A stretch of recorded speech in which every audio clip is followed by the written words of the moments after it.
বিচ্ছেদ বিচ্ছেদ শব্দটা একটা কষ্টদায়ক শব্দ। সম্মানিত ভিউয়ার্স, ওনাকে দেখা গেছে স্বামী স্ত্রীর মধ্যে বিচ্ছেদ হয়, বা প্রেমিক প্রেমিকার মধ্যে বিচ্ছেদ হয়, বা মা বাবার সাথে সন্তানের বিচ্ছেদ হয়।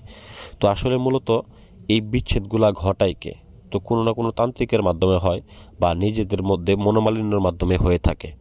তো সম্মানিত ভিউয়ার্স, এছাড়াও দেখা গেছে অন্য আরেকটা কারণ হচ্ছে অন্য আরেকটা ব্যক্তি, তৃতীয় নাম্বার ব্যক্তি এসে তাদের মধ্যে প্রবেশ করলে দেখা গেছে তাদের বিচ্ছেদ হয়ে যায়, এবং ওই ব্যক্তিরা বাধা হয়ে দাঁড়ায়। তো এমন একটা বিদ্যা নিয়ে আসলাম, যে বিদ্যার মাধ্যমে ওই তৃতীয় ব্যক্তিটাকে আপনারা খেদাইতে পারবেন, বা ভাগায় দিতে পারবেন, বা সেইখান থেকে তাড়িয়ে দিতে পারবেন। তো সেই একটা বিদ্যা নিয়ে আমি আপনাদের মাঝে হাজির হলাম, যে বিদ্যার মাধ্যমে দেখা গেছে আপনার স্বামীকে অন্য আর একটা নারী কেড়ে নিয়েছে, বা আপনার স্ত্রীকে অন্য আর একটা পুরুষ কেড়ে নিয়েছে, বা আপনার মা বাবাকে অন্য আর একটা লোক জব্দ করে রেখেছে, সেক্ষেত্রে তাদের মধ্যে ঝগড়া লাগানোর উপায়, বা তাদের মধ্যে বিচ্ছেদ ঘটানোর উপায়, একটা তদবির আমি আপনাদেরকে দিতেছি। দুই পক্ষের নাম, যে দুই পক্ষের মধ্যে আপনারা বিচ্ছেদ ঘটাবেন, অবশ্যই সেই দুই পক্ষের নাম লাগবে। নাম, বাবার নাম, মেয়ের ক্ষেত্রে মায়ের নাম, ছেলের ক্ষেত্রে বাবার নাম, এগুলা সংগ্রহ করে নেবেন, এক নাম্বার কথা। দ্বিতীয় নাম্বার বিষয় হচ্ছে ভিউয়ার্স, এই যে নকশাটা দেখতেছেন স্ক্রিনের ভিতরে, এই নকশাটাকে সংগ্রহ